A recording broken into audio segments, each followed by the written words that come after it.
Welcome to Networking RX, a podcast devoted to helping business professionals like you enhance your networking skills in order to become more proficient giving and receiving quality business referrals and improving the overall quality of your life and the lives of those around you.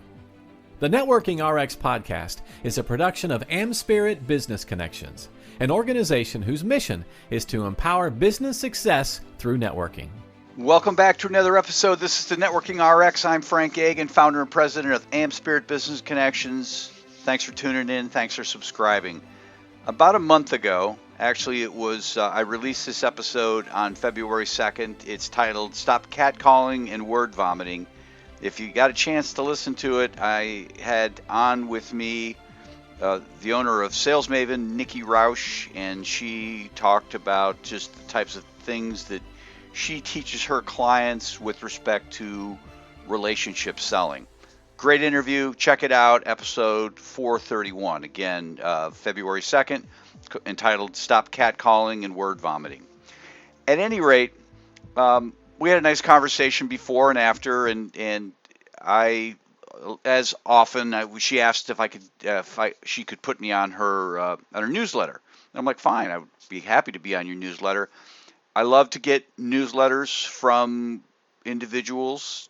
I read them as often as I can. Shorter the better, FYI, at least for me. I want to be able to get in and, within a minute or so, get the information and do what I will with it. So anyhow, she put me in her newsletter, and I was getting out periodic responses or periodic information from her. But shortly thereafterwards, I got an invitation to a short course that she has called Emails That Convert. I'm going to tell you right now, the course is relatively inexpensive. Prices change, so I don't want to get into it.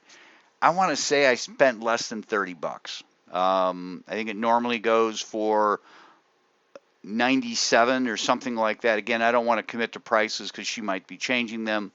But at any rate, I'm like, okay, this is being offered to me. Let's just say, $30. This is being offered to me for $30.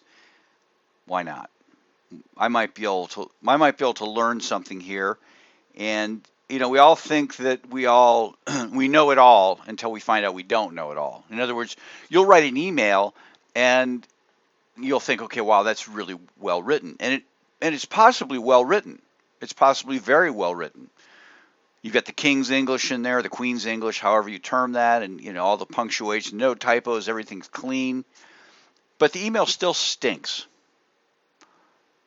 And that's entirely possible. You can have something that is put together from an English standpoint, from a writing standpoint, that's impeccable, but it still might not be something that's worth reading. And what's the point of sending an email unless you're doing what's necessary to ensure that it's something that the recipient will actually read? I think that's a great question to ask. And I try to ask that all the time. I think I'm a good writer. Well, I will say this.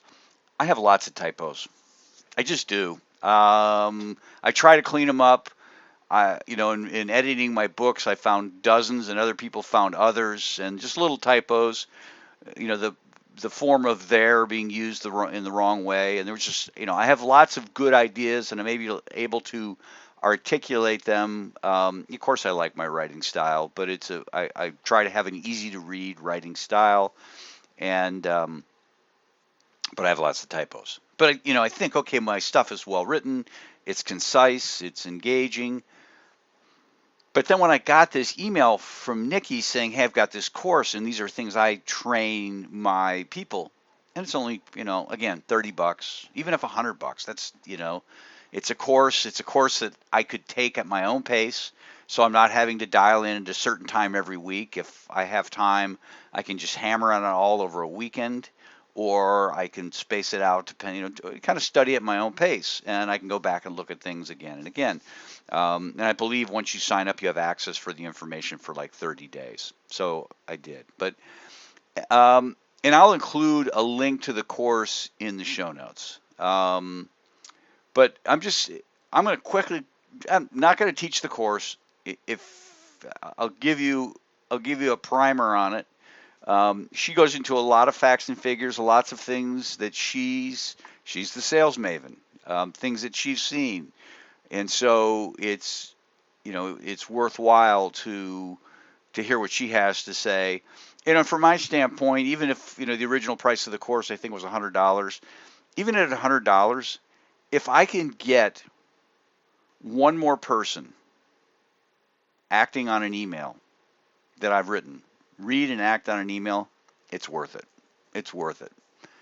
I might send out 5,000 emails, just like solicitation emails, right? To almost like cold call type emails in the course of expanding AmSpirit Business Connections. I might send out this next year 5,000 emails. And if I can take that from a 1% response rate, which would be 50, to a 2%, which would be 100, that's a pretty big deal. That's a big deal. Worth $100, worth my time. So at any rate, I thought it was a useful course, and I will share the link in the show notes. But I quickly want to go through just to kind of give you a sense as the types of things you will learn in this course. And again, you don't have to take the course. I'll give you enough here that you could probably act on it. But again, she's the expert, and I'm just kind of giving a summary overview. First thing she talks about are subject lines.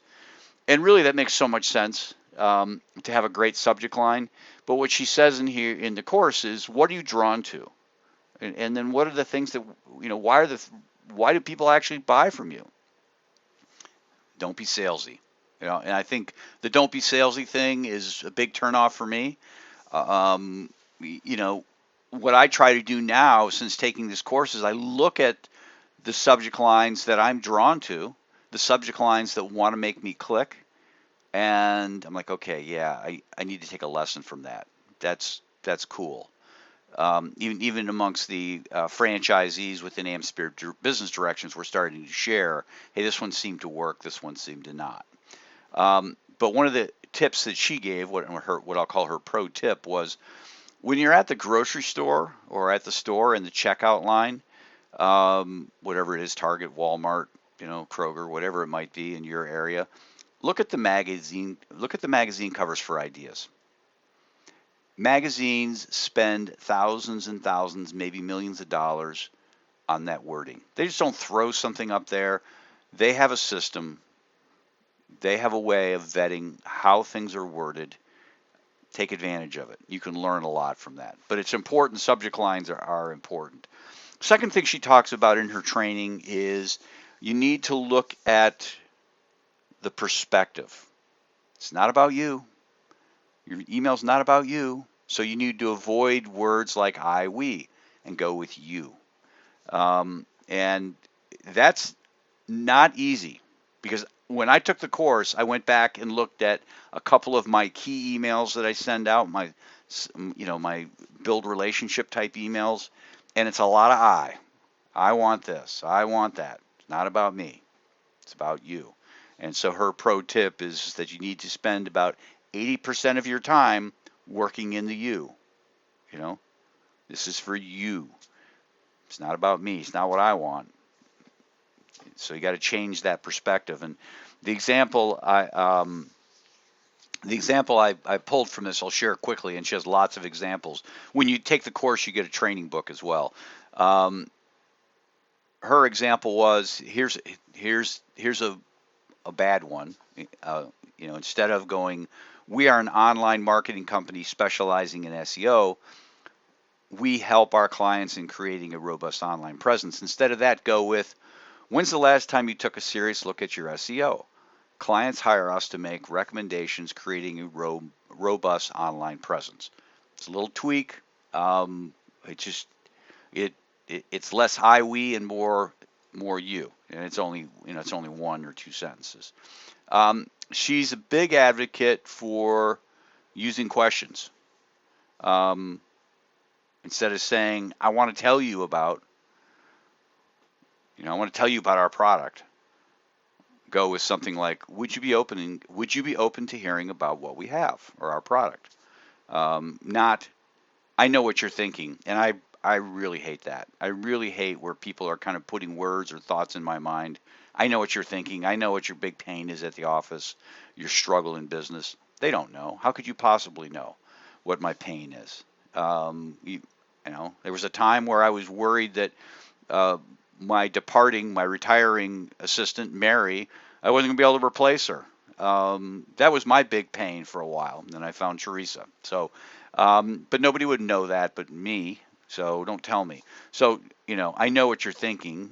You know, don't do that. Say something like, would you agree with a big problem in business is this? Um, or I hope to hear back from you. Just, again, that sounds really immature or insecure, I guess. I hope to hear back from you. Should we schedule a time? The other thing she talks about is avoid overusing if statements. Avoid overusing if statements. And she talks about a lot about this in the training because she basically says that when you use an if statement, if this, then this, you're forcing them to think. And you don't necessarily want them to think. You want to direct them to where you want to direct them. So assume what you want in your emails. Assume what you want. So instead of saying something like, if you would like more information, just say for more information. Just assume they want more information. For more information, do this.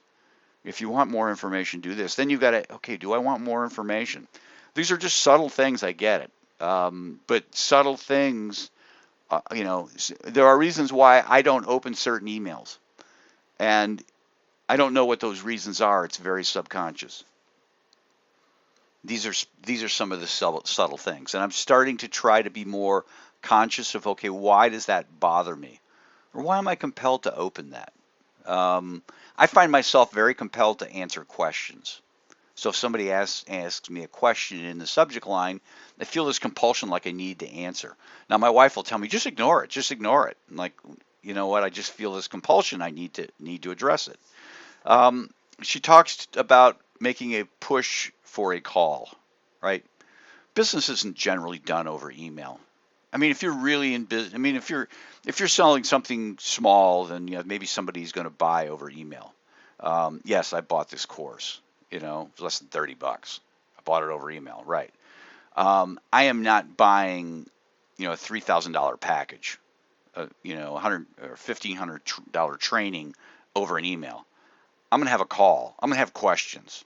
And anybody who's going to be buying anything of substance from you, is going to want to have a relationship. They're going to want to buy something.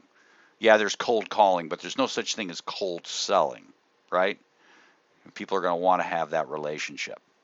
So what you want to do with respect to, and this is another reason why you need to listen to the course, because she goes in and she really explains how you need to set up, pushing for a call. She says, make it easy to take action. She's not a fan of calendar scheduling. And her and I kind of differ on that because I'll send out hundreds of emails, dozens of emails every week. And it's just not possible for me to provide 3 options to 100 people. That's just my take on it. Other people disagree. I've talked about this with franchisees in AmSpirit Business Connections, and some of them disagree, and that's fine. But she says give them 3 options, and so that's a good section to look at. And then she talks about making the emails scannable. And this is hard for me to illustrate in an audio podcast. And again, another reason to take the course. I'm literally going to be talking on this probably for less than 20 minutes, not even. And her course is, I don't know, 10 times that, maybe not quite that long. Maybe it's 100 minutes total that you can space out, however. And she goes into a lot of details about making it scannable. But here she quotes a Nielsen study. 80% don't read emails. 80% of the people out there are not reading your emails. I am part of that 80%. I don't read a long email. I scan. I look for things. I look for where's the relevant piece to it. And after reading that statistic, I determined that, well, if it's 80%, I need to write to that 80%. Because the 20% will read, right? It only stands to reason. They'll read the whole thing. But the 80% are going to scan, so you need to write your emails towards that 80%. And so some of the things she talks about there, and again, she has some great examples that kind of get you thinking. And you need to think when you write emails. You know, here's an email. It's one paragraph that's 20 lines long. It's not getting read, and it's impossible to scan. So what you need to do is you need to take that 20 lines and you need to break it up so there's white space. You need to use bold-faced type to have jump out at people the things that are really pertinent to what you want them to know.